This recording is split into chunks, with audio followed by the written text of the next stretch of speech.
Audible is the leading provider of spoken word entertainment and audiobooks, ranging from bestsellers to celebrity memoirs, news, business, and self-development.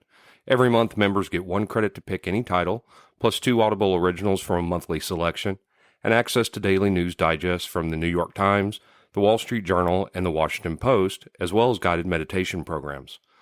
Between a full-time job in IT and a full-time job in podcasting, it gets harder and harder to sit down and read the books I'm interested in. This is where Audible comes in. I can listen on my daily commute, relaxing, or while out running errands and still get in the books I've been wanting to get into. You can download titles and listen offline anytime, anywhere. The app is free and can be installed on all smartphones and tablets. Now you can try Audible risk-free with a special 30-day free trial by visiting audibletrial.com/nerdery and murdery.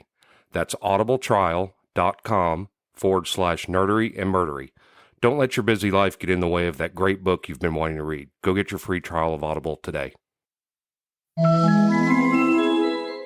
This podcast is sponsored by BetterHelp. This is Geoffrey, and we've talked about many times before that I experience problems and struggles with my mental health. And really, without a healthy mind, being truly happy and at peace is hard.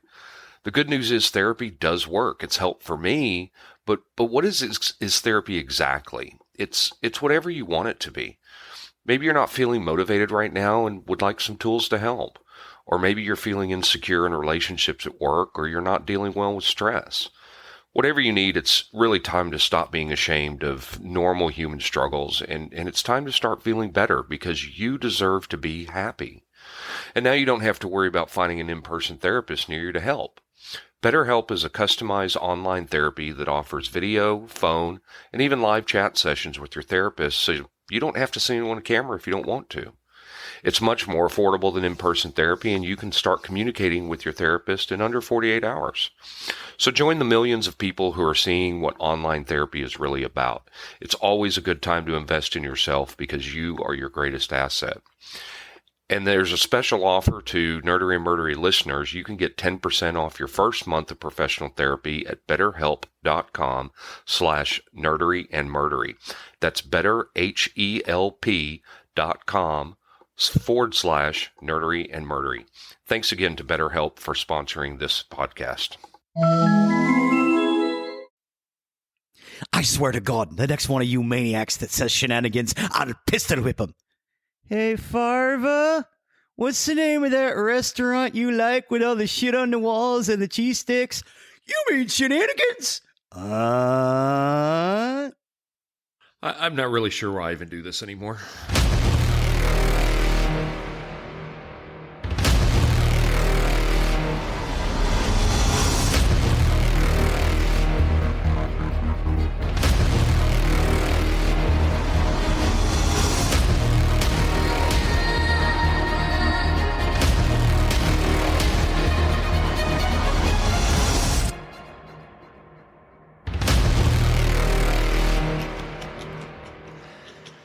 Oh, God. Thank you. You're such an idiot. Welcome to episode 16 of Nerdery and Murdery. I'm Zig with your nerdery. I'm Geoffrey with your murdery, and this episode comes out on September 19th. Today, back in our podcast Wayback Machine, this is where episode 4 dropped this morning. Ep 4. So on the air. Yeah, we've got 4.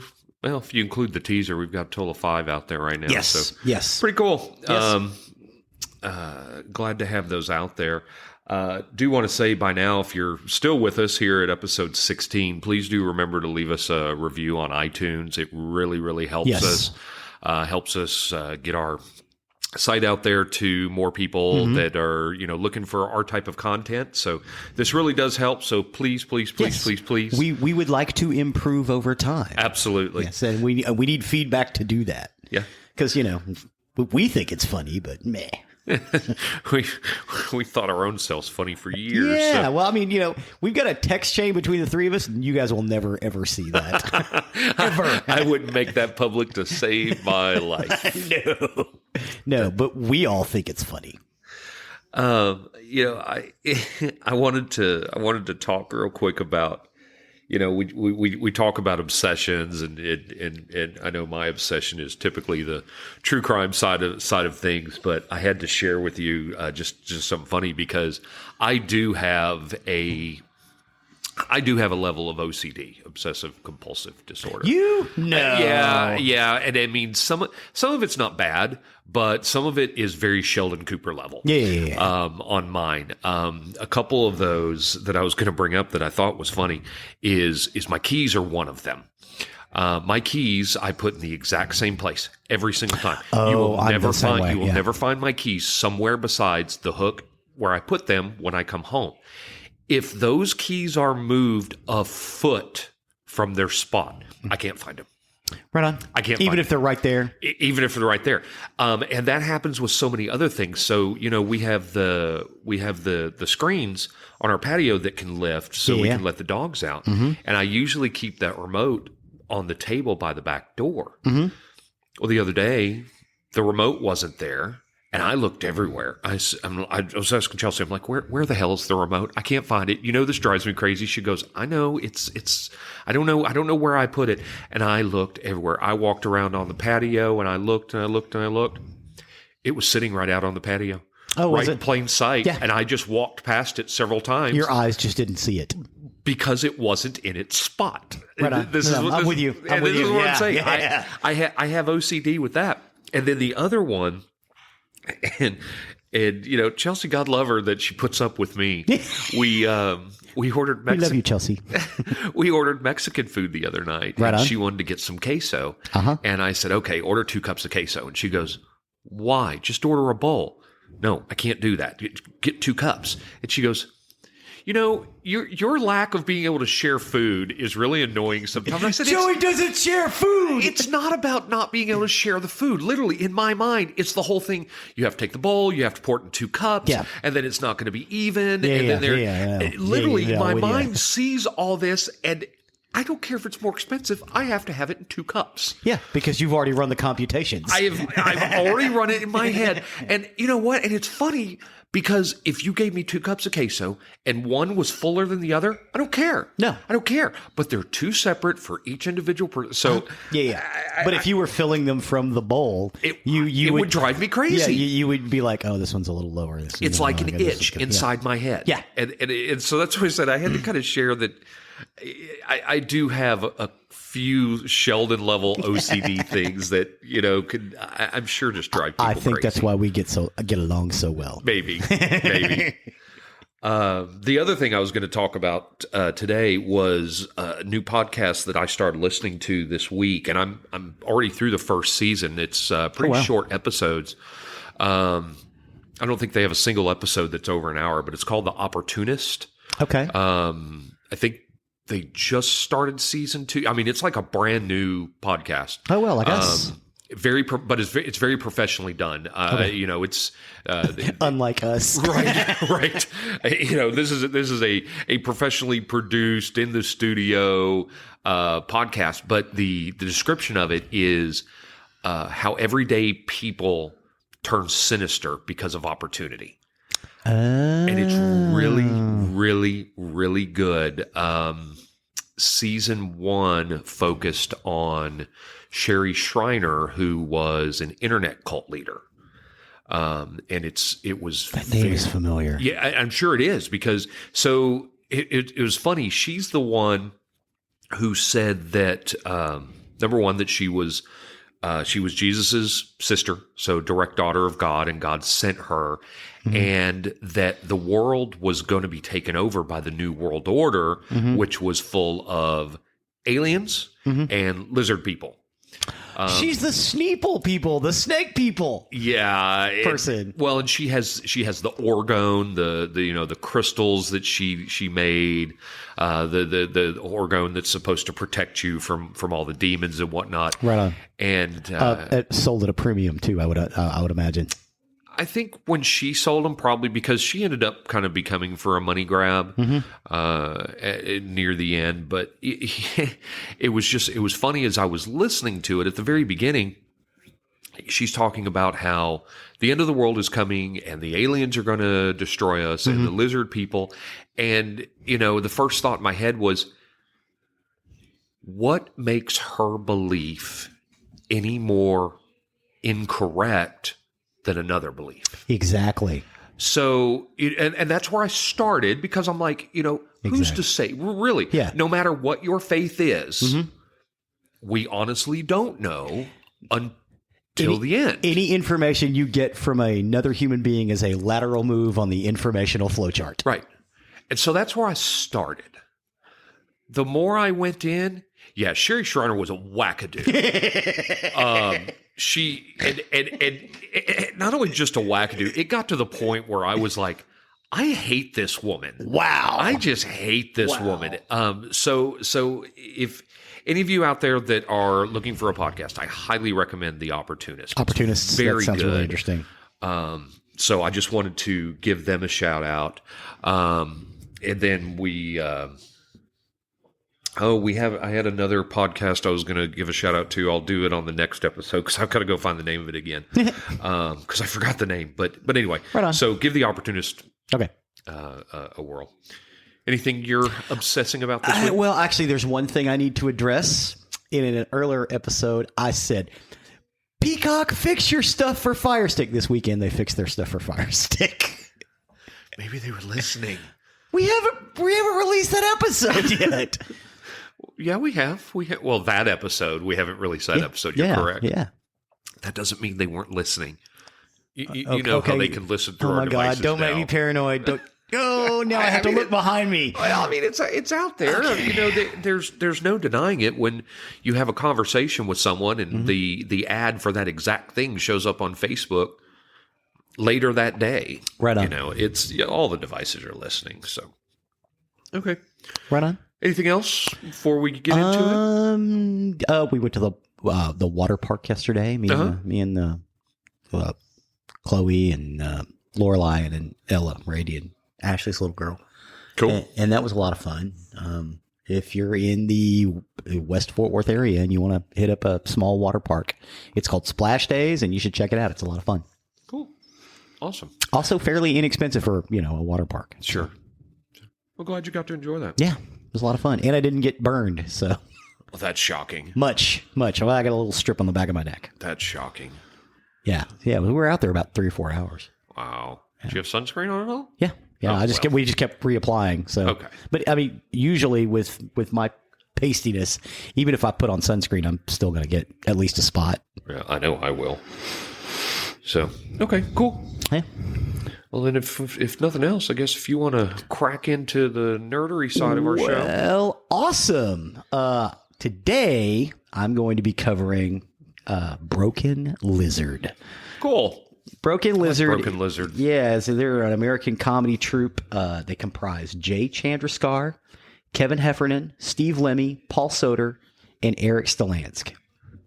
They all collaborate on screenwriting, acting, and production of their films. So one guy doesn't write it, they all write it together. Right. Generally, it's either Jay Chandraskar or Kevin Heffernan that are directing, but basically they all do the directing. And Jay does a lot of stuff outside of Broken Lizard, too, because I've seen his name attached to several projects. Yeah, a lot of people like Jay Chandraskar because he's got a nice straightforward filming technique that people just like. They formed at Colgate University in 1989 when somebody asked Jay Chandraskar, it was Ira Liss, a friend, to put together a comedy show just to, for like a charity event or something.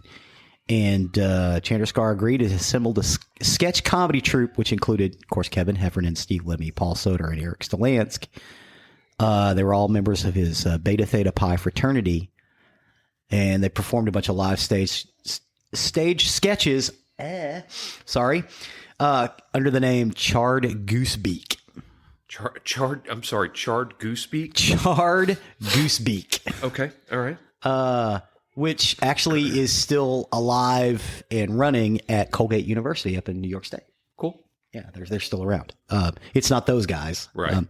After they graduated, they went to New York City, and they spent the next few years performing at various clubs under the name Broken Lizard. It was mostly live stuff. It was not like an improv group that was actually written, but they basically just did a sketch show. Right. And, people would come and see them.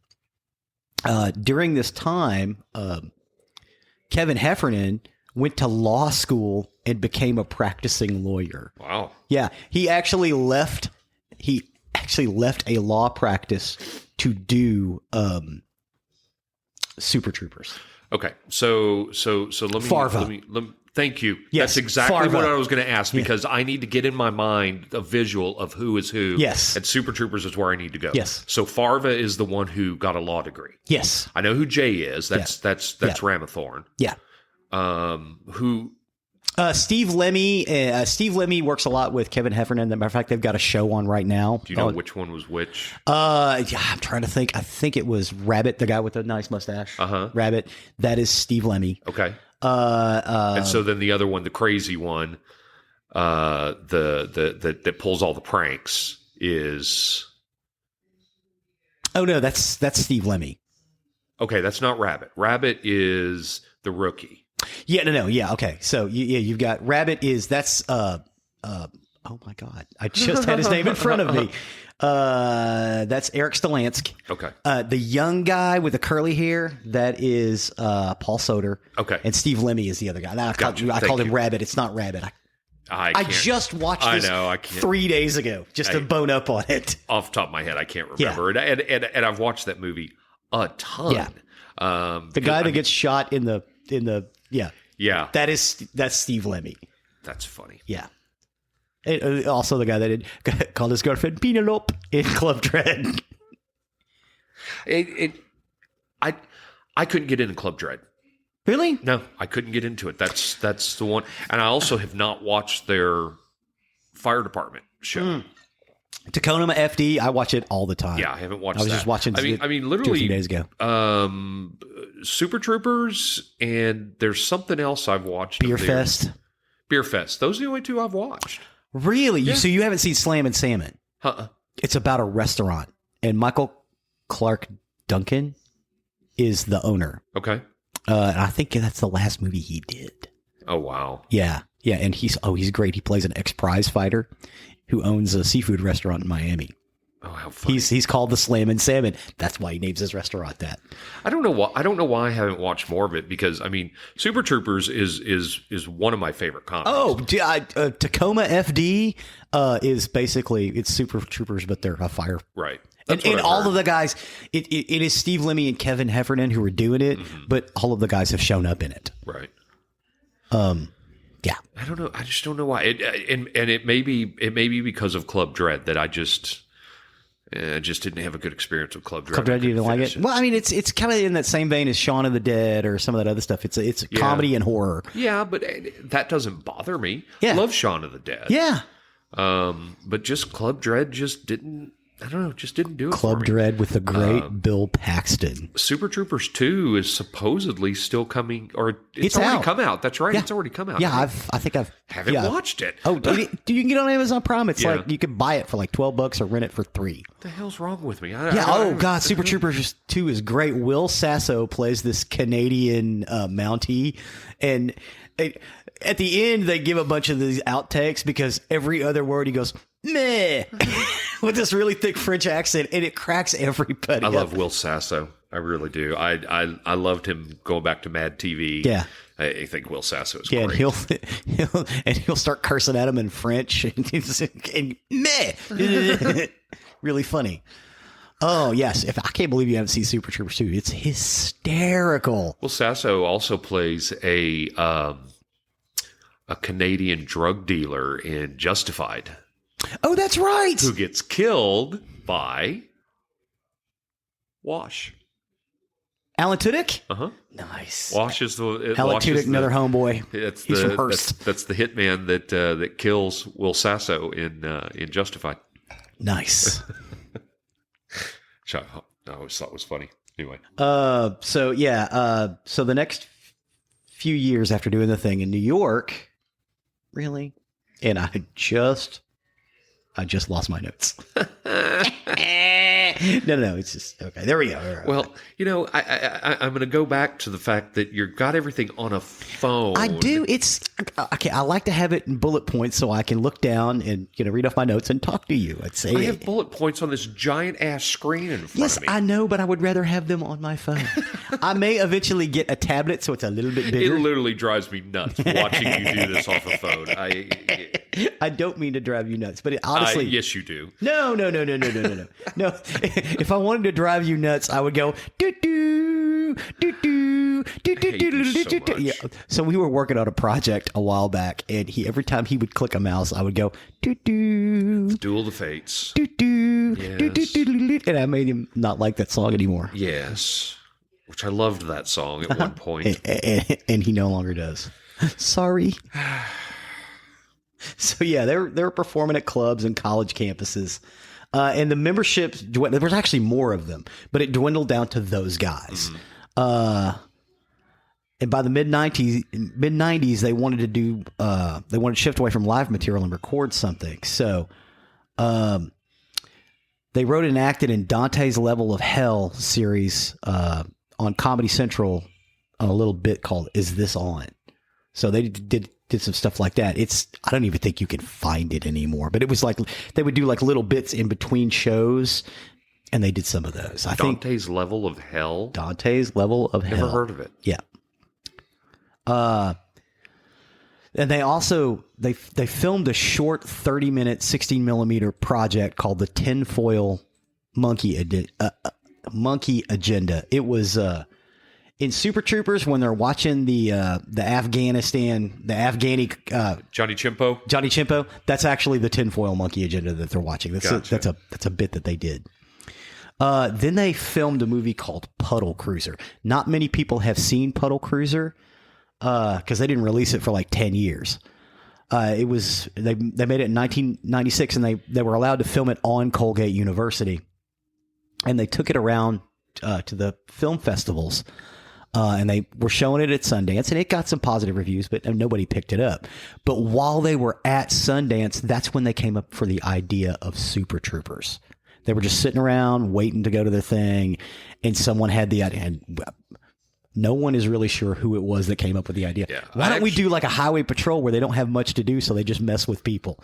Oh my God, that part is that they came up with it at Sundance. I was aware of that. Yeah.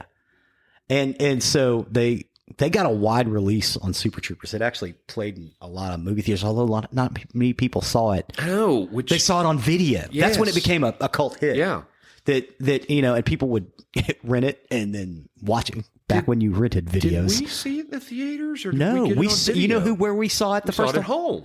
No, we saw it. We were moving your kid brother down to Baylor.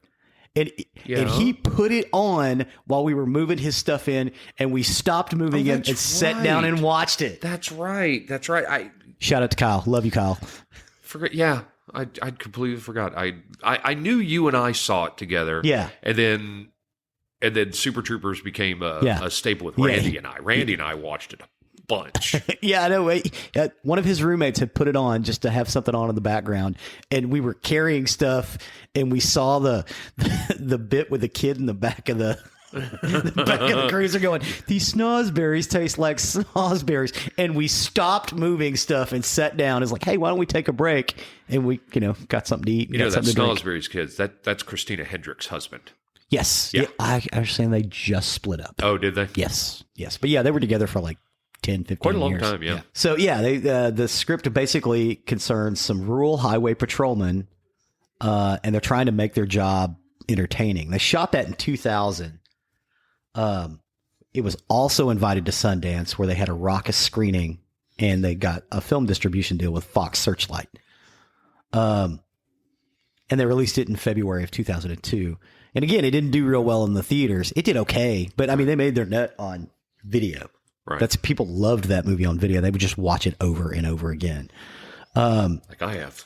Fox Searchlight then distributed the group's next feature film, 2004's Club Dread. Right. Yeah, which and again, it was a parody of a slasher film, and it takes place in a tropical resort, which is basically making fun of Jimmy Buffett. Even though Jimmy Buffett loves the movie. Really? Yeah. Yeah, he showed up at the premiere. He took pictures with Bill Paxton, who was playing the Jimmy Buffett character, and it was great. Yeah, I need to give it a whirl because I love Bill Paxton. Yeah, and I don't know. I really don't remember why. I just couldn't get into it. Yeah, I mean, it honestly, the way that Chandrasekhar shot it, it actually looks like an 80s slasher film. I remember that. Yeah, and it was just, I mean, from the way he shot the on the water and everything else, it really does. And I thought it was pretty brilliant, but it is not as funny as Super Troopers. I'll give you that. I think Super Troopers is way funnier. Super Troopers is hysterical. Yeah. Chandrasekhar then directed The Dukes of Hazzard for Warner Brothers. That's right. Yes. And then that's when they gave them a deal to do their third feature. So you got Puddle Cruiser, Super Troopers. Actually, this is their fourth, because Puddle Cruiser is technically their first full-length feature film, even though they didn't release it for like 10, 15 years. So Puddle Cruiser in 96, Super Troopers in 2002, Club Dread in 2004. 2006, they did Beer Fest. And Beer Fest is the one that, much like Super Troopers, captured everybody's imagination, because it is so funny. It's funny. It's still not Super Troopers funny, though. Oh, you don't think so? No. See, I think Beer Fest is just as funny as Super Troopers. I do think it's funny, but it is Super Troopers kind of really stands in a class by itself. Yeah, it is really, really funny. Well, and I thought, Beer Fest is about an underground Oktoberfest beer drinking Olympics that happens in Germany every year. Right. And oh my God, it's they basically do beer pong and the Drunken Monkey and all these basically drinking games, and they spent a year doing it with their friends, and oh my God, it is so funny, some of the stuff they get up to. Riding around on a 5-man tandem bike, one of them dressed as a bride, one of them dressed as a groom. That bit cracks me up every time I see it, and I can't tell you why it does. Just the 5 of them on this tandem bike. Well, and that's ridiculous. That's how I can tell you that I know that I didn't find it as funny as Super Troopers. As you're talking, I don't remember any of this, which tells me I've only seen it like once. Okay, you should go back and give it a chance. It's pretty funny. It is really, really funny. I mean, like I said, I remember finding it funny. I still think Super Troopers, like I said, is heads and above. So in 2010, they completed their 5th feature, which was the Slam and Salmon, the one I was talking about with Michael Clark Duncan. A group of waiters who were wasn't even aware of, who were terrorized. Yeah, it was real small. I think it was like it had a small limited release and it was on video. Okay. The Busy Night by their they're about a group of waiters who were terrorized over the course of a busy night by their unstable boss, Michael Clark Duncan. Heffernan, this was the first one that he directed, Farva. So yeah, it's this crazy night in a restaurant. So I mean, I think it's better than Waiting. Thank you. So that's so funny, because I was just about to ask you that exact question. I think it's funnier than Waiting. Because I think Waiting is hysterical. Oh, now let me qualify that. It's entirely possible that I think Waiting is hysterical because that was a Bennigan's. Yeah. And I worked at a Bennigan's. Keith and I worked at a Bennigan's. And that sort of hijinks happened all the time. Oh, yeah. Everything that happened in that movie happened in a restaurant. Not everything that happened in there happened at the Bennigan's I was at, but a lot of it did. And a lot of stuff that was in there I saw at other places. So you're not going to call this out, are you? No, I'm not. Absolutely not. Absolutely not. For those of you out there that are wondering, there's a story that he's wondering if I'm going to tell, which I'm absolutely not going to tell. Thank you. If we ever do live shows, maybe I'll say we it in a live show. We need to pull that little polished gem out. Let it see the light of day. That's a story in itself that I'm not putting on broadcast. But yeah, so Waiting is very near. Man, that was the best sandwich I've ever had. He's going to tell it anyway. No, I'm not. I don't want to tell this story. Waiting holds is near and dear to me because, like I said, it's a Bennigan's they were in. It's obviously about a Bennigan's. So that's what I was going to ask you. That was the long way to get to asking you what you've already done. Compare Waiting to this. I think Slammin' Salmon is a little bit funnier than Waiting. Okay. Now, with a caveat that if you've never worked in a restaurant, I can see how Waiting and Slammin' Salmon would not be as funny. Oh, if you sure. have worked in a restaurant, you need to see Waiting and Slammin' Salmon. You will laugh and laugh. You'll have to stop it because you're laughing so hard. More specifically, you worked in a chain. Yeah. If your only restaurant experience was in a single owner fine dining, you're not going to find the humor. Yeah. In you might find a little bit because there's still stuff behind the scenes. But when you're talking about a chain that has kids in it that are between 18 and 25, and then those couple of waitresses or waiters in there that are in their 40s, even 50s, because you get those. It's that type of chain restaurant where you see the stuff that, because you have kids in there who just don't give a shit. No, they don't. They're there to earn some money and go hang out and party. Yes. Or they're going to school and this is what they're doing. Absolutely. To pay for an apartment. We had parties all the time after work. There was always something going on at somebody's house or a bar that we went to, which was one of the things when I bartended. A primo shift was to have Sunday night through Thursday night from midnight to close. That was primo because it was. all the restaurants that had closed with all their servers were coming into your bar to now drink, and those were people who knew how to tip well. Yes, they did, because that's what they lived on. Right.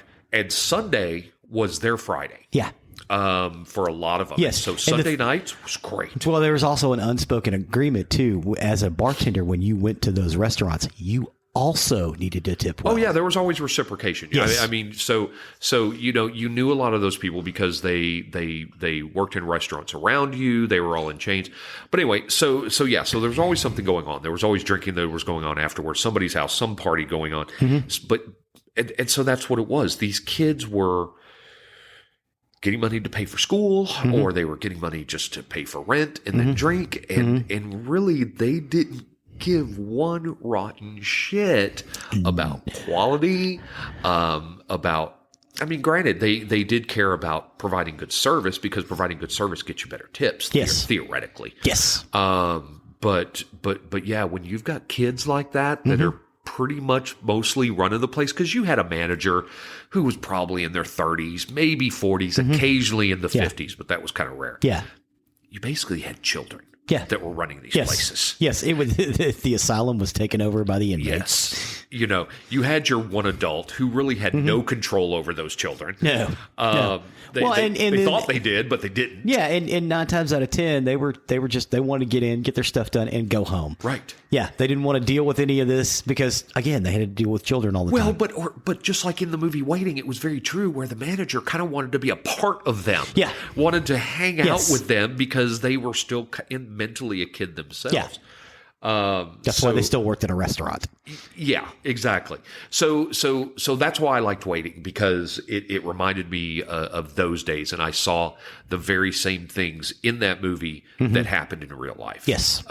Sad but true. Yes. I will tell our listeners right now, if you go to a chain restaurant and if your food is just not beyond fucked up wrong, do not send your food back. Do not send your food back. Can't say that strongly enough. Do not. No. If it's just mildly something's wrong, suck it up, live with it. Live with it. Because if you do send it back, don't be an asshole. No. Because if you are not going to like what happens to your food. If they come out, hey, is everything okay? Yeah, but I ordered this sandwich, not this sandwich. Oh, you know what? We'll take care of that. No, it's Be fine. nice about it. You know what? I'm going to go ahead and eat this anyway. If you offer that, they'll be all right. And then they switch it out anyway. Usually you're okay. If hey, no, I like this. I'm going to go ahead and eat this anyway. The second tip of advice, don't show up to a restaurant like that 10 minutes before close. No. You're not going to be happy with the things that happen to your food. No. The people in the back hate you because they've cleaned up. They're ready to go. They are just watching that clock, ready for everything to end. Yes. The waiters have all cleaned up. The servers have cleaned up. The hosts have cleaned up. Those people that walk in the last 10 minutes. Well, and okay. Go somewhere it's open 24 hours a day. And I will say this too. This is American restaurants. This does not happen in other places. No, absolutely. Because those people are paid a living wage. Oh, yeah. It's very different. Yeah. Because it's $2.35 an hour. $2.35 an hour as a waiter. Right. Because you're supposed to make your money on your tips. Which sometimes happens, sometimes doesn't. I had times where I waited tables where I didn't make hardly anything that night, and then I had nights where I banked. Yeah, where you made your rent in one night. Sometimes, when it was rent time, everybody was looking to pick up shifts, and there was always that person who didn't want to work. I don't, they didn't care, or maybe they had made their rent, and you could walk in and say, "Hey, I'm looking to pick up a shift. Who wants to go home?" Bye. I guarantee somebody will walk, and you'll have it. So. So 10 minutes before, avoid that. Yes. Be nice to your servers. Just be nice. They to even them. say it in waiting. Don't mess with people who handle your food. Oh gosh, no. Just don't do it. Hell no. It's insane. Right. And I think that everybody should have to take a spin through the service industry. I agree. Or the retail world. Yeah. One of the two, just to learn how to treat people. Exactly. Because that's a skill that is very hard to learn the older you get. For me, in my position now in the technical support world, I will look for somebody with customer service more than technical. Because I can teach technical, I can't teach someone how to be nice. No, you can't teach customer service. They're going to have to learn that when they're young, when they're trying to make their rent. Well, you can teach customer service, but they have to have a foundation. Yeah. And if they don't have that foundation, you can't teach them. Yeah. So I think everybody should have to take a turn through the service industry or through retail to really learn. Yeah, I would say retail. People. Yeah, retail's probably either one. So yeah. Wow, we went way far off the topic. No, it's okay. I kind of figured it. I did not realize you had not seen Slam and Salmon. So yeah, I would say you definitely want to give that one. Okay. Give that one a shot. There's a couple of scenes with Jay Chandrasekhar where he goes off the deep end, and it's just fun to watch. Yeah, there's a girl who gets set up. Oh, Colby Smothers is in it too. Oh, really? Yeah, Kobe. I like her. Kobe. Yeah, Kobe Smothers. She's in it. She's pretty good in that. Of course, all the guys are in there. Right. Michael Clark Duncan is great. I don't know. That's what I'm going to look up. Slam and Salmon. Yeah. I'm going to look up. Okay, circling back, as we do. Yep, as we will. In 2012, both Chandrasekhar and Heffernan confirmed that a sequel to Super Troopers was in the works. They confirmed that the script was finished, and they were waiting to see if the studio was going to okay it. In 2015, they launched a crowdfunding campaign to fund filming Super Troopers 2. And I think you and I both contributed to that. Yeah. Yep. I can't believe you didn't see it. I crowdfunded and I didn't see it. I remember it came out, and I remember somebody at work told me it was out, and I was like, oh, I got to watch it. And then life got in the way. Yeah. So Fun Employment Radio episode, May 26, 2016, Jay Chandrasekhar confirmed that a small test segment of the film had been shot. Broken Lizard announced via their website that they had finished post-production on the movie. Super Troopers was released April 20th, 2018. Okay. So it's been out a couple of years. It is really funny. You should give it a walkthrough. Okay. Now currently, Kevin Heffernan and Steve Lemmy are doing a series called Tacoma FD. Right. It's an American comedy television series, and it premiered March 28th, 2019 on True TV. What it was is True TV went to them and said, hey, we want to do a series like Super Troopers. And they're like, well, we can't do a Super Trooper series, but Heffernan and Lemmy were like, hey, we could do something kind of similar. What if we do like a fire department, but we need to set it someplace where they don't work a lot. So it's set in Tacoma, Washington, where it rains all the time. So they've got a lot of downtime. And it's basically, that's what it's about. And they do go and put out fires. There's one episode where they put out fires at a weed dispensary. Oh my God. Oh my God. It is so funny. And it's an excuse for Lemmy and Heffernan to just bounce off each other, which is what they do well. Okay. I'm going to completely tail off now. Okay. And as we will. Yeah, as we do. So a conversation I was having with my sister yesterday. So she has an aunt who is terminal. I'm so sorry. Sorry, Shelley. Yes, it is. It's very sad. But what they were doing is they were getting her marijuana gummies. Right on. And that just kind of got us in the conversation. I did not, because of course it's not legal here, so I've never looked it up yet. And it's not something I think it eventually will be. We will be the last state in the union that gets it. I bet Oklahoma's behind us. Oklahoma is legalizing it. You're kidding. I'm almost maybe I'm wrong. I'll have to look that up. Yeah. We'll have to look that up because I'll swear they are. I'm pretty sure that Oklahoma, because Oklahoma is 100 years behind everybody else. I think we'll be the last, but anyway, I didn't realize how expensive those were. Oh yeah. A pack of 10 is like between $20 and $30. Yeah. For a pack of 10. Yeah, but from what I understand, you only need one. In some cases, you only need a half of one. Yeah, I have no. I'm allergic to it, so I can't. I discovered this when I was younger. It affects me in an uncool way.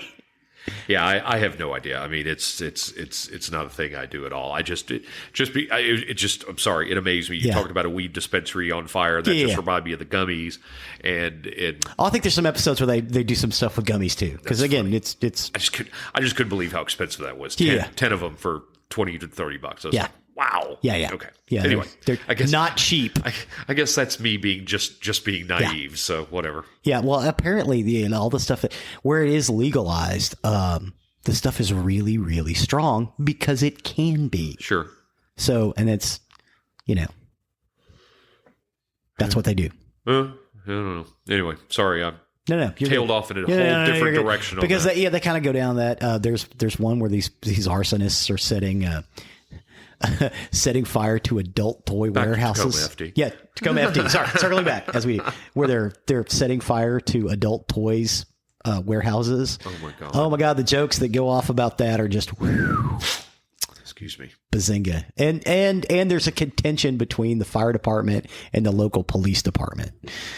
It's pretty funny. You get to see a lot of that. But you should really check that out. It's Super Troopers funny. It's not as funny as Super Troopers. Right. Is it a weekly series? I think they're producing it weekly, but I think they only have 15 episodes for the first season and 15 episodes for the second. Well, that's pretty typical for seasons of any show now. Yeah. Most shows get anywhere from 10 to 15 episodes, and then they're on hiatus for 6 months or a year, or some of them even longer. Doctor Who. Mm-hmm. Oh God, I've been waiting for that for a year. We got one episode last year, and it was the New Year's Eve episode. We don't know that it's coming back. Oh no, they're filming it.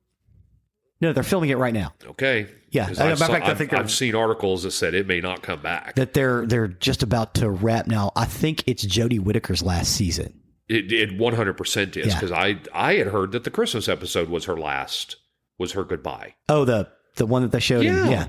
I heard that was her goodbye. So I don't know that she's going to be back. No, she's filming. They're filming it right now. Okay. Yeah. Well, you've got better information than I do. The last I saw it was just about a month or two ago. They're supposed to be releasing teasers. Okay. So we're going to get one more season. I hope they keep doing it, because I remember when Doctor Who went away the first time, that broke my heart. Sure.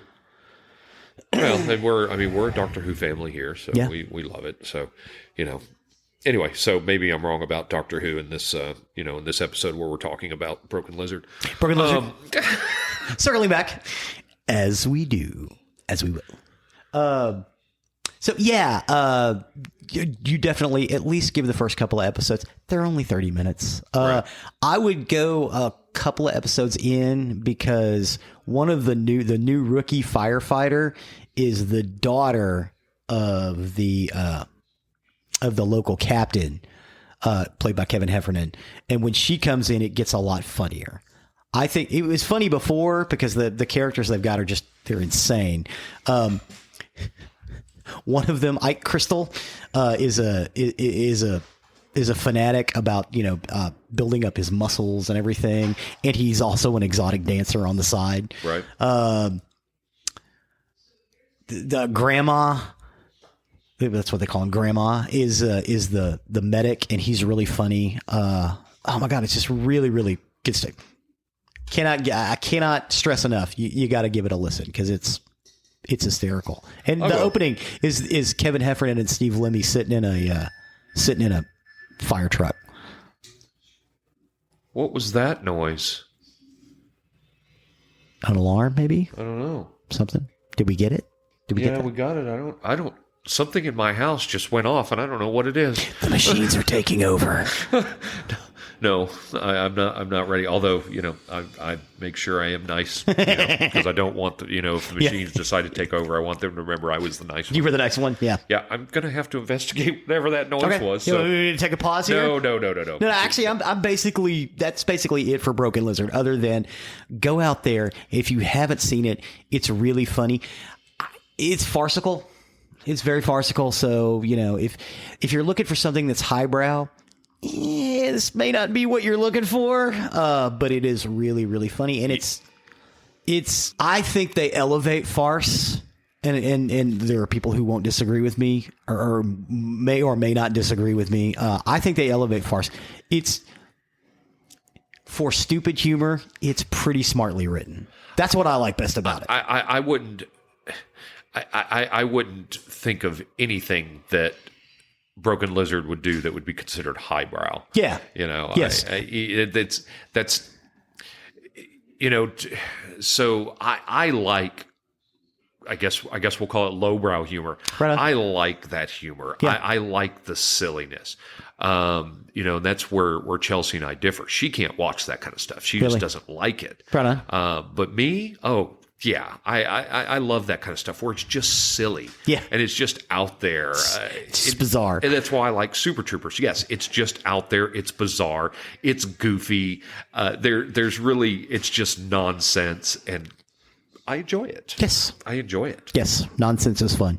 So, yeah. Well, that is about it. So I guess we're ready for murder. Okay. So, as we've talked about before,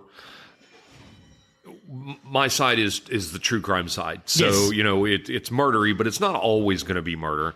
And this is one of those. So so no murder. There's no murder in this one. No murder in the murder. It is true crime, and it's kind of a wild ride. I like wild rides. Hold on, let me get my seatbelt on. Oh, absolutely. Roller coaster time. So I got my information off Film Daily. Cracked. Yes, the magazine. Cracked. I love Cracked. BuzzFeed News, the Mercury News, and Courthouse News Service. So this is the stalking case of Angela Diaz. Okay.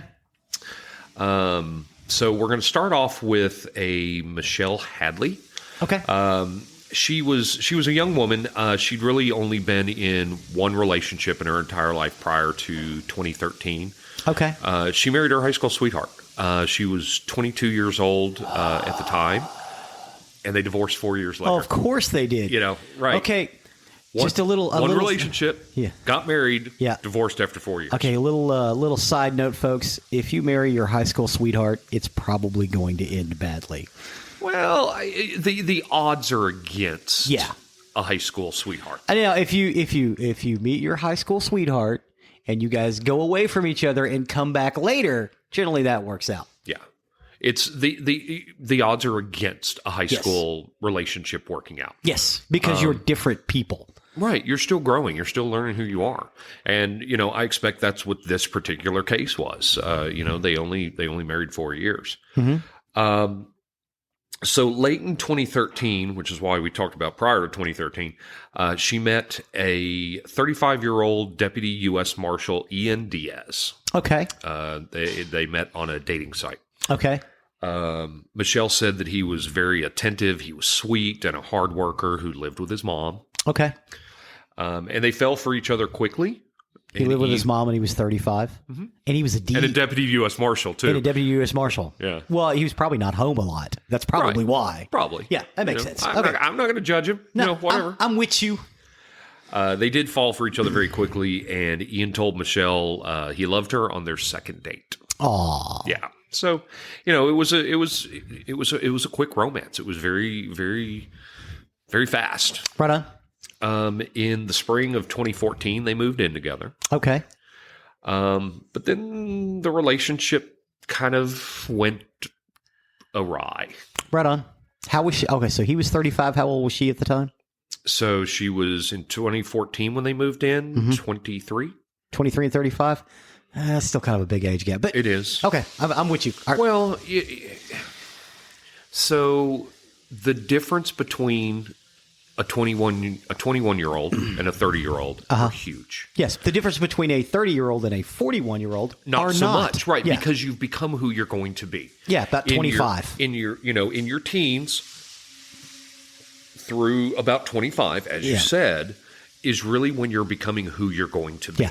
Which is why a 21-year-old and a 31-year-old, that 10 years difference is massive. Because you're exactly right. A 31-year-old and a 41-year-old is not near the same. No. Because you are. You're still trying to. You're still becoming who you're going to be. There is some scientific evidence to support that. Basically, your brain does not stop growing and maturing until you're 25 years old. Right. It's different for everybody, but it's generally between 23 and like 27. Yeah. Yeah. So yeah. So we're probably looking at that here. She's 23.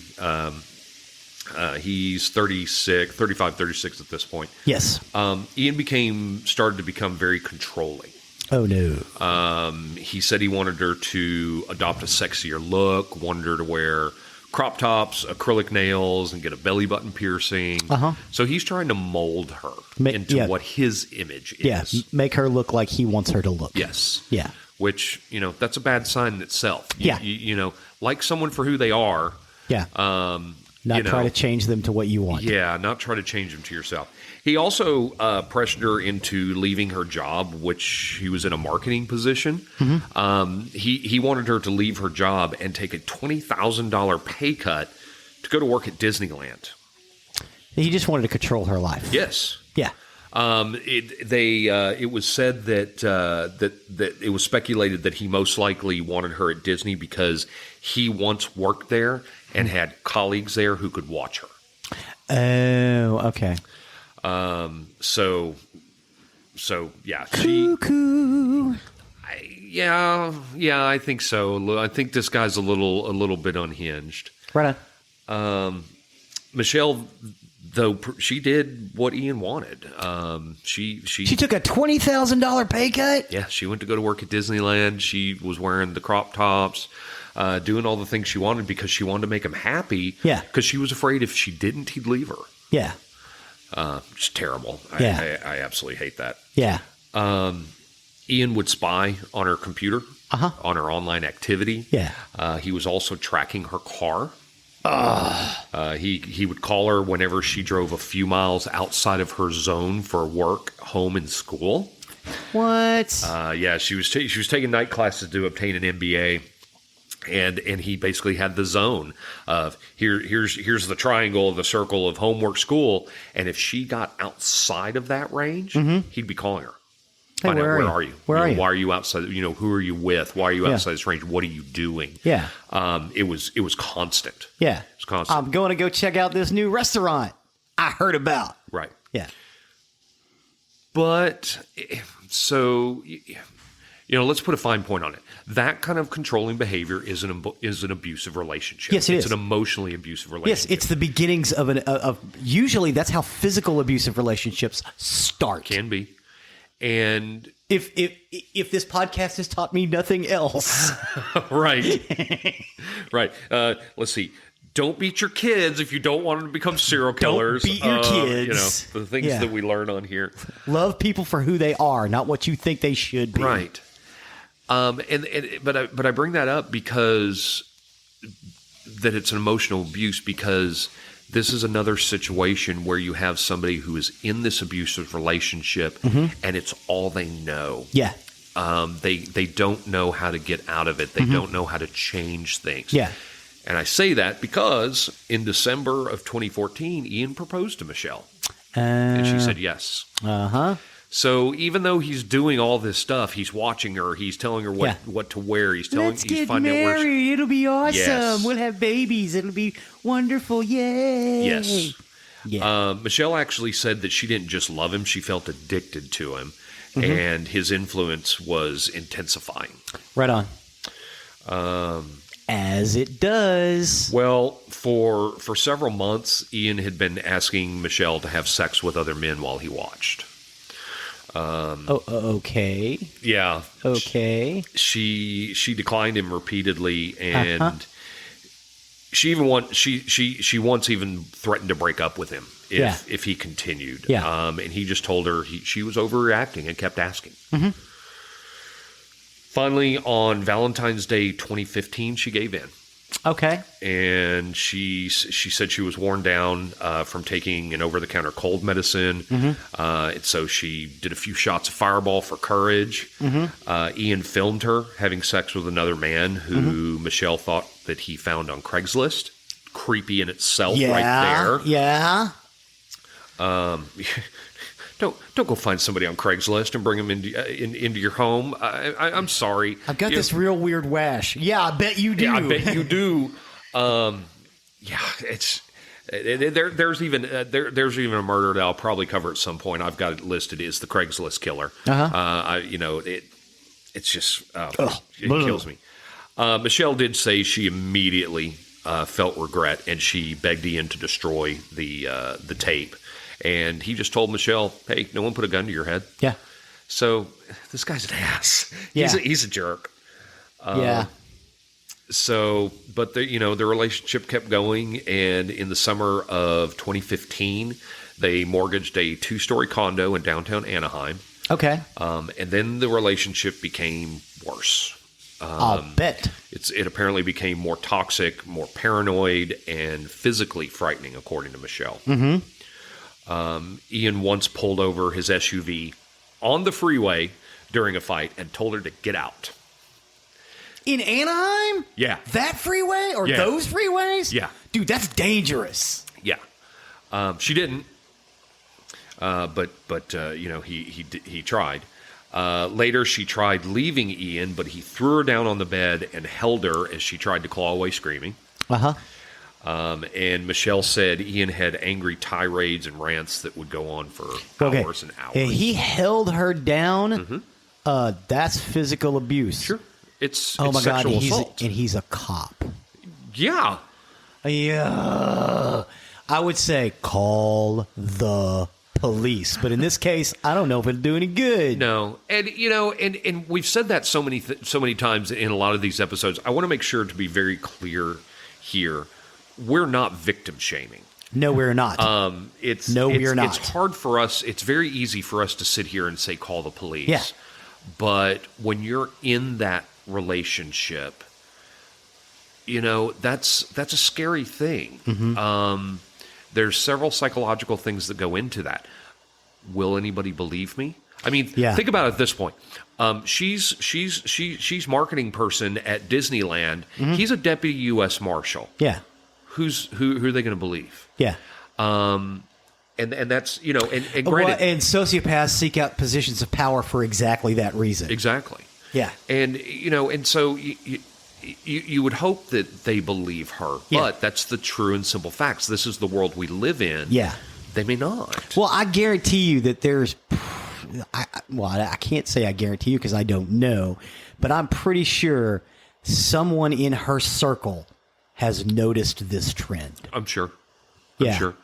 That could corroborate some of her story. But again, this is where it's very hard. Is sometimes people will know what's going on, and they don't always think it's their place to say anything. Other people are afraid.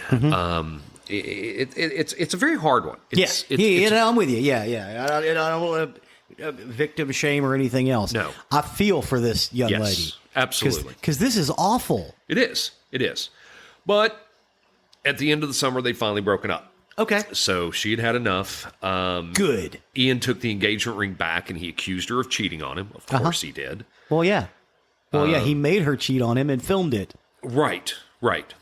Probably for that reason. Yeah.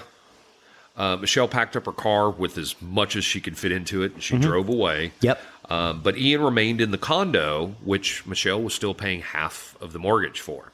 What? Well, they're both their names are on it. Oh, yeah.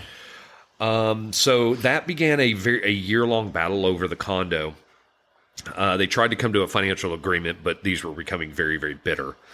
When Michelle had enough, she said she blacked out, but let loose a fuel-enraged email to Ian on September 10th, 2015. Okay. And I have the letter here. So, quote, "You're in your body, but your mind is somewhere else. Your sins are many, including defiling me and my family with your wicked and evil sexual acts, your financial coercion and irresponsibility, your gluttony, your greed, your lust, your sloth, your wrath, and most of all, your pride. I will bring the full force of the law and the word of God against you and judge you." Wow. Yeah. Yeah. Bringing the seven deadly sins into that. Sounds like she meant that. So, despite all this... Good for her. Yeah. Just wait. Okay. I got a bad feeling about this. So, even though, even through that, Michelle was becoming increasingly fearful of Ian. She was convinced he was using his law enforcement ties to track her and intimidate her into giving him the condo. Wow. She said she would see an SUV identical to Ian's without license plates at various locations far from Anaheim. Okay. And she even reported to school security that what she saw, and that she was afraid of him, and the school barred Ian from the campus. Right on. So he was following her. Yeah. Finally, at the end of 2015, they hired property lawyers to help them in the dispute. And it was agreed upon that in June of 2016, Ian would fully assume payments for the condo.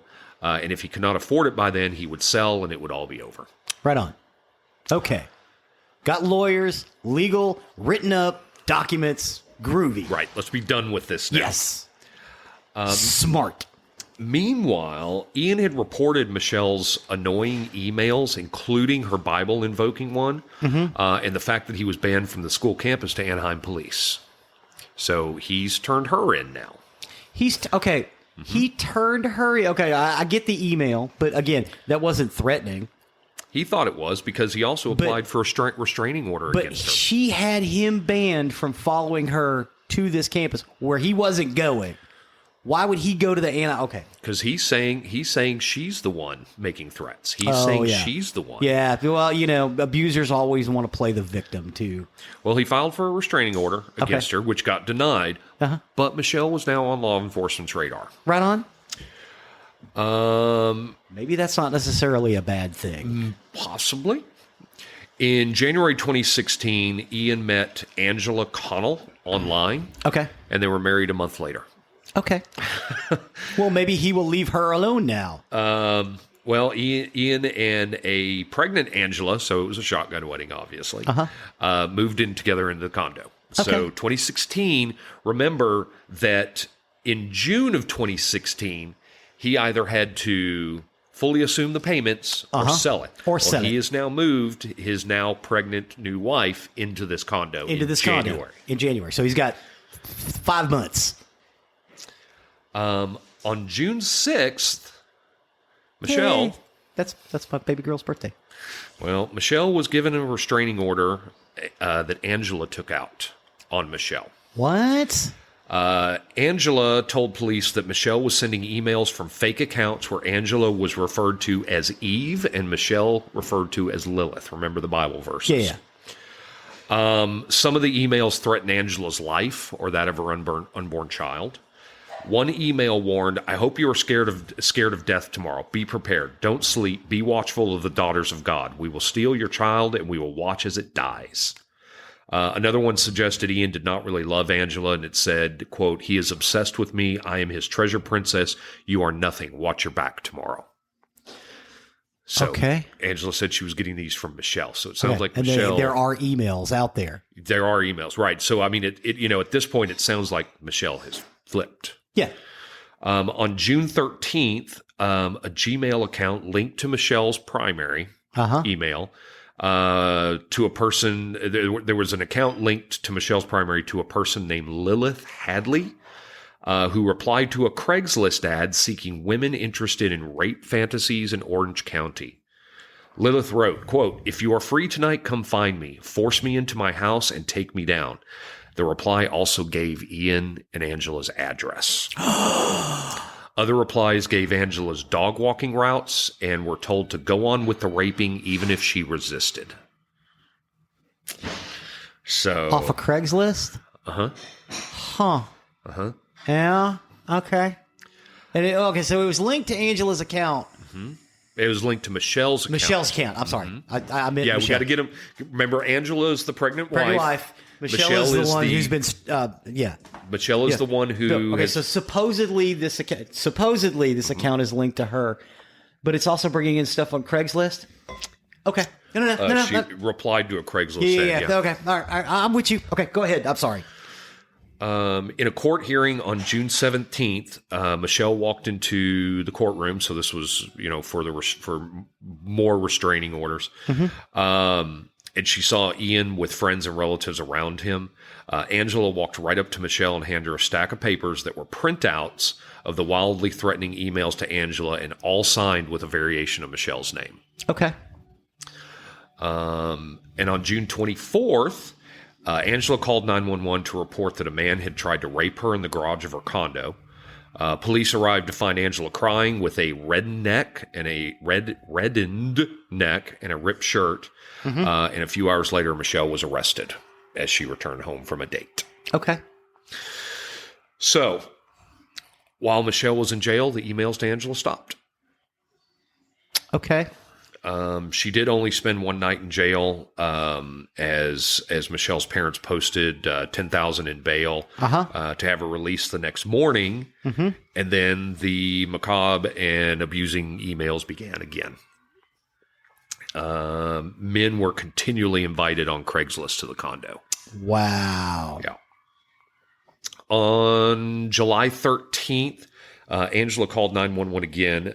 She reported a mysterious teen lurking around the condo, and Michelle was arrested the next day while she was at her parents' house doing homework. The bail for Michelle was set at $1 million, which her parents couldn't afford, so Michelle had to remain in jail. Okay. The Orange County DA said, "We believe we have made a true public safety. We believe we have a true public safety issue, and if Michelle Hadley is not arrested, then Angela Diaz will eventually be raped or killed." So while Michelle was in jail facing sex charges, she, of course, as it happens in jail, she was branded as the worst kind of inmate. Of course. She was strip searched, confined to her cell 23 hours a day, and denied access at various times. Toilet paper, sanitary products, and her contact lenses. And this was how Michelle would spend the next 3 months in jail. Yes? You have a thought. I can see it. It's been boiling in my head. I don't think she did this. I think he did this. I think he did this to make her look bad, to punish her. Okay. I'm sorry. Please continue.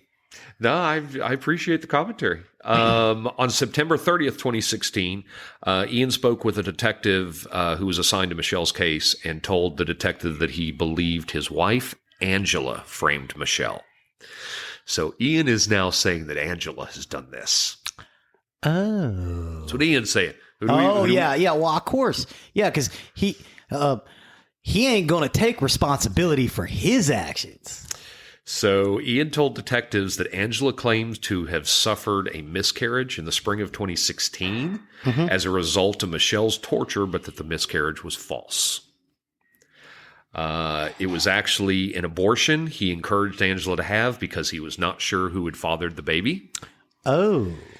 And then Angela again claimed she was pregnant, but this was also a lie. I love this. Angela bought sonogram photos on Etsy and doctor-to-home pregnancy tests to fool Ian. And this, when he found this out, he left her, and this is when he decided to come forward. So she's faking pregnancies. Okay. So now let's focus on Angela just a little bit. Okay. Because it came out in another relationship. Angela was seeing another law enforcement officer, a Jason Rayburn of the State Highway Patrol. Okay. Angela moved into Jason's Huntington Beach home shortly after they began dating. HB, baby. Love Huntington Beach. She told Jason she was an attorney. Jason described the relationship as too good to be true in the early days of the relationship. And then Jason asked Angela to move in after finding out she had been diagnosed with cervical cancer and her living situation had fallen apart. Okay. Jason rearranged his home so Angela could have her chemotherapy treatments there, which apparently this was very difficult because he himself had a son who had very special needs, and he rearranged his whole home for her for the treatments. Angela shaved her head and showed pictures of herself getting chemo and then started drinking heavily. She didn't have cancer, did she? Well, that's what Jason began to suspect, and so he had a friend surveil the house. One day when she was supposedly scheduled for chemo, she never left the house and no one ever came by. Okay, fair enough. So Jason and his friends started searching Google for chemotherapy and cervical cancer and found the same images on Google that she had been sending Jason. Meanwhile, Michelle had been telling her friend Mary Bukoviskis. I don't know. I can't pronounce that one. Yeah. Michelle told her friend Mary that Jason was abusing Michelle. Mary felt bad for Michelle because she had no family there, and her boyfriend was, quote, beating the shit out of her, and she'd tell Michelle, you need to leave Jason. Yeah. But Mary became suspicious when Michelle would come over and drink a bottle of wine and show no side effect from chemo treatments. Right on. So they then called the hospital, saying they were friends and wanted to come keep Angela company while she got her treatments. Yeah. The hospital had no record of her. Who? What? Who? No Angela here. Yeah. So Mary told Jason, and they decided to have an intervention, which was recorded. And Jason told Michelle in the recording, "We know you don't have cancer." To which Michelle replied, "Yes, I do." Jason said, "And we know you're not an attorney." And she said, "Yes, I am. You want to see my papers? You want to talk to my mom?" And then they asked to see Angela's chemotherapy report, but Angela said, "Nope," and moved out. Yep. Oh, no. So after Ian came forward, we're going to go back to Michelle. I'm assuming she was released. She was released a week after Ian came forward. Yeah. Oh, but she still had to spend 3 months, in jail, and I'm sure she lost her job. Well, it still took police 3 months to publicly exonerate Michelle. Okay. The DA's office instructed Michelle to not speak publicly about her relationship with Ian or the crime. Okay. And after 3 months, she was fed up because, number one, she was waiting on them to exonerate her, and she was still having to wear an ankle monitor. Yeah. And she said, she was a runner, and she said that she was just getting all kinds of chafing and sores from the ankle monitor. So she threatened to go to the media and tell them. She didn't do nothing. Yeah, and then she still has to wear an ankle monitor and hasn't been publicly exonerated. Right. Because, I guarantee you, she's walking around with an ankle monitor. Ain't nobody going to hire her. And I'm pretty sure she lost her job at Disneyland. Yeah. She threatened to go to the media if they didn't exonerate Yeah, because Barney Fife can't get his crap together. Yeah. Well, she was going to tell them all about all the law enforcement steps that were skipped over in order to lock her up, because there were so many things that they missed in the investigation that could have cleared her. They just went right to she's the bad one. She's the one that has done this. She's attacking the thin blue line. On January 6, 2017, Angela was arrested, and Michelle was exonerated 3 days later. Okay. Before Michelle was arrested, she had actually called and this was part of the stuff where they had really kind of skipped over. She had actually called Anaheim police 4 times to tell them she had suspicions that someone was impersonating her online. In May 2016, Michelle got an email from Google informing her that a Gmail address she had never started had been shut down. Okay. Later from Microsoft, she received automated messages alerting her that her primary email was being used as a recovery contact for a handful of new Outlook addresses. Okay. And just, I put a point here that law enforcement can, especially in internet crimes such as this, subpoena companies like Google and Microsoft for IP addresses linked to accounts. They work with law enforcement all the time. Right. In criminal investigations. But this wasn't done. They never did this. On June 21st, Michelle got an email from Craigslist asking her to verify that she'd created a new ad titled Gang Rape Fantasy. She emailed abuse@craigslist.org about the fake ads, but never heard back. Michelle also called the FBI and Department of Justice, claiming her ex was trying to scare her into signing over the condo, but her calls and messages were not returned, and police failed to thoroughly confirm Michelle was the one sending the threats or orchestrating the rape. Yeah. They also didn't check surveillance cameras at the entrance of the condo's garage, because if they had, it would show that it would show there was no activity at the time where Angela claimed she was attacked. The IP... You would need that just for evidence. One would think. Okay. All right. I'm with you. I'm sorry. The IP addresses of many of the emails sent to Angela later showed that they had originated from the condo. Well, yeah. Many of the emails that were allegedly sent by Michelle were sent while Michelle had no access to her accounts or devices, as they had been seized by police between Michelle's 2 arrests. Of course, that was missed. Yeah. And while Michelle was in jail, her parents pulled school records to show she had been in class and medical records to show she had been hospitalized briefly and indisposed during the times where she was suspected of menacing Angela. Still ignored that. So alibi on top of alibi on top of alibi. And they ignored it. Look. And they ignored it. So they were what? What were they looking at? Their belly buttons? What were they looking at? I know. Angela pleaded guilty on October 17th, 2017 to 10 felony charges, including false imprisonment and perjury. Yep. This is the thing that really sucks. Well, okay, so can you get busted for wire fraud too? I mean, that's a pretty hefty one. I don't know if that's it has to wire be, fraud. It has to be. I guess wire fraud has to be with working with banking, I guess. Yeah. Okay. Maybe. All right. I'm with you. Sorry. So, for the crimes Michelle was accused of, wild guess what her maximum sentence could have been. Michelle. 10 years? Life. Life was the maximum she could have received. Angela struck a deal and was given 5 years in prison. I know that one got under my skin. Michelle was going to go away for life, and Angela's going to do 5 years. She's currently still serving time at McFarland Female Community Reentry Facility in Central California. Reentry facility? Yes. But 5 years, whereas Michelle was going to get life. Yeah, I just that one killed me. Angela had actually what she had been planning to do is sell her story as a Lifetime movie, which she had titled "A Darkness Within: The Angela Diaz Story." Yeah. Michelle, I feel really bad for her. She's still trying to get herself out of debt due to unpaid bills. Well, yeah. That piled up while she was incarcerated.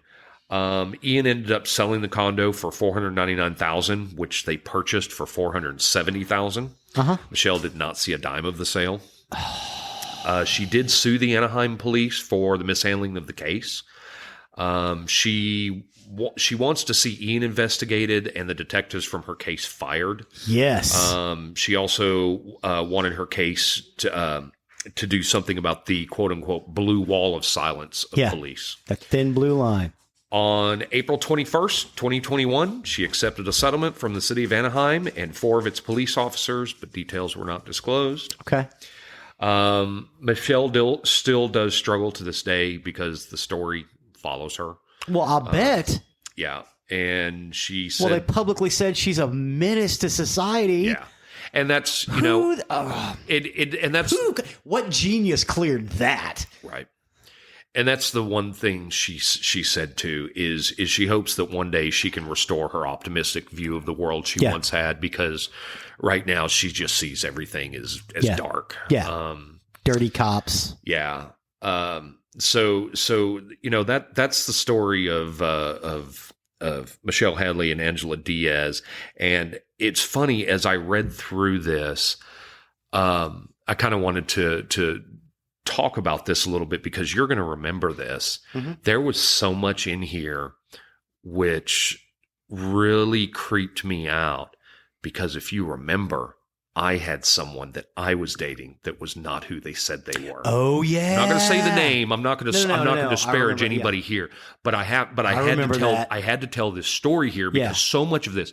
So I'm dating this girl that supposedly worked for a company in the film industry. I'm not even going to say that. Yeah. I thought it sounded like a really cool job. Went out scouting locations, helping get permits and things like that.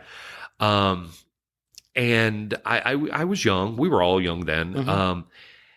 And I don't even remember why, but where I worked at the time, I guess there was some talking that the stories that my girlfriend was saying just weren't making sense.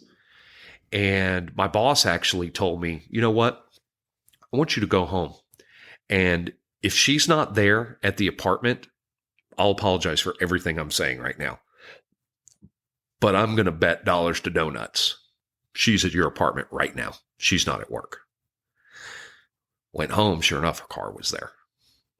So that started me on a little investigation. The first thing I did was I called her company, which I was told never to call because they didn't allow personal phone calls because they dealt with so many different businesses and whatnot for the film industry.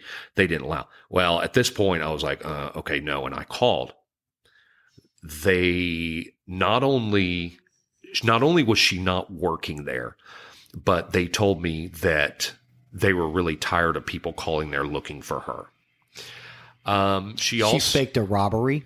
Well, I'm getting there. Okay. I'm getting to this whole thing. She had a book she was writing, which she supposedly had a book deal for. I ended up calling that publisher. They had no clue who she was. And they said, besides, all we do is publish law books here.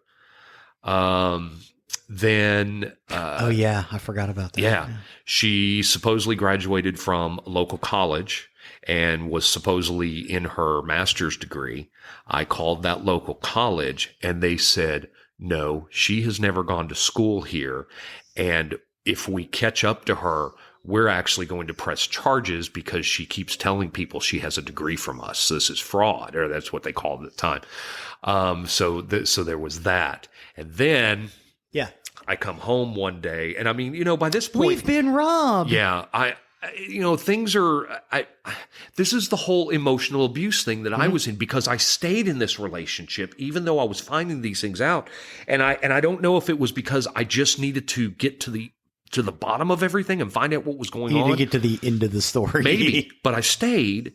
I came home and the apartment had been robbed. There was, lots of stuff gone, including my computer and a VCR and some other stuff. The strange thing, which didn't hit me at the time, it was almost your entirely rollerblades. Huh? That was the thing that you really twisted your noodle. They also stole your rollerblades. Yeah, they stole my rollerblades, which was weird. Most of the stuff that was gone was my stuff, and not hers. And so we had filed a report and everything. And then one day she went to work and she was working actually at this time. We had already been through the whole thing with, I don't even remember why I believed this shit, but we talked about the whole job thing. And she said that, She had actually been fired, and she was trying to do a lawsuit against them because they were claiming she didn't work there, but she did. And I don't know whether I believed it or not. I really don't. But I kind of went through this. But anyway, she was working as a waitress somewhere, and she went to work and she left her purse behind. I don't advocate this. I think this is one of the worst things I've ever done, but I decided to go into her purse.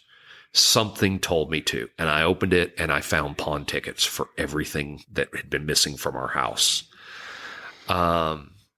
So, that was when I called him and I said, I have to get out of here. I think I'm living with an insane person. And he showed up and we packed everything I had. She showed back up after we were packing, and that was a whole scene in itself, but I got out of there. Well, you went and moved in with Keith for a while. Not that Keith, but another Keith. Another Keith. So prior to that, I want to back up just a little bit. In my third year of fantasy football, I had all the money from the league in a box in the bottom of my closet. That's where I was holding it. Well, we were coming towards the end of the season, and that money was gone. And I didn't have a whole lot of money to replace that at that time. I'm working as a bartender, and I kind of panicked, and I ended up having to borrow some money from somebody in order to pay out the league. And I had been telling a friend of mine, John, about the things I was seeing about this person, and so he knew. And then I had to confess to him. I said, John, I don't have the fantasy football money. It's gone. And, I told him that I was going to borrow the money from somebody. I was going to get everybody paid out. But anyway, so I left her, and all of her friends that had also become my friends now hated me because she told them that I just up and left. The only one that didn't was John, who I'd been telling this. John Johnson. We talked about him in the fantasy football. Yeah, that one who we've given a name out now. I didn't want to do that. No, we did it before. Okay, all right, we did it before. All right.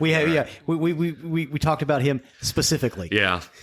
So how much we love and miss John Johnson. He was on my side, and he tried to tell people, what was going on. Well, none of these people believed him either, because they had all known this woman since grade school or high school at least. So John stayed on my side, and about a year later, it was either a year or maybe a couple years later, John called me and said he wanted me to come over because everybody wanted to talk to me.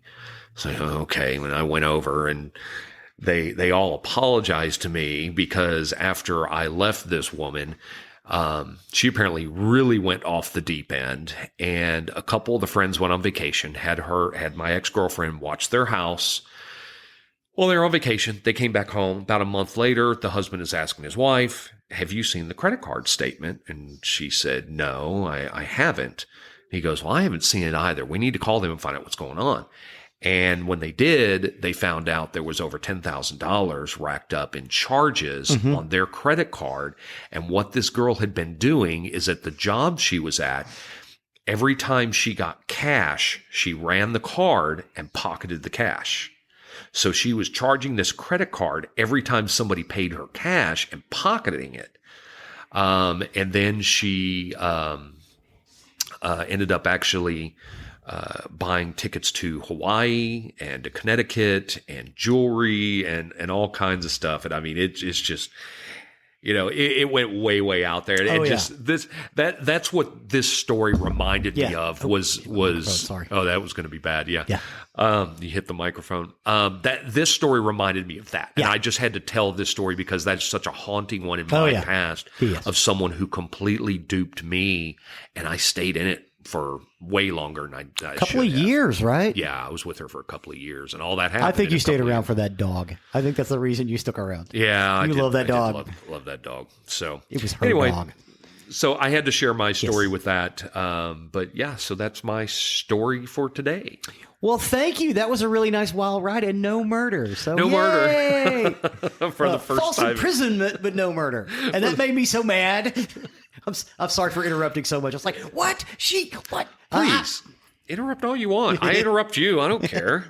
You know, that's these whole conversations we have. You know, Yeah, that was the whole that was the germ of this idea. If us interrupting each other is disturbing anybody by now, still listening at episode 16. Sorry, that's really loud.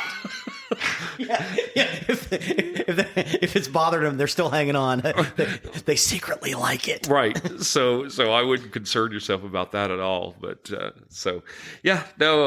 good episode overall. Yep. Thank you for the Broken Lizard sure.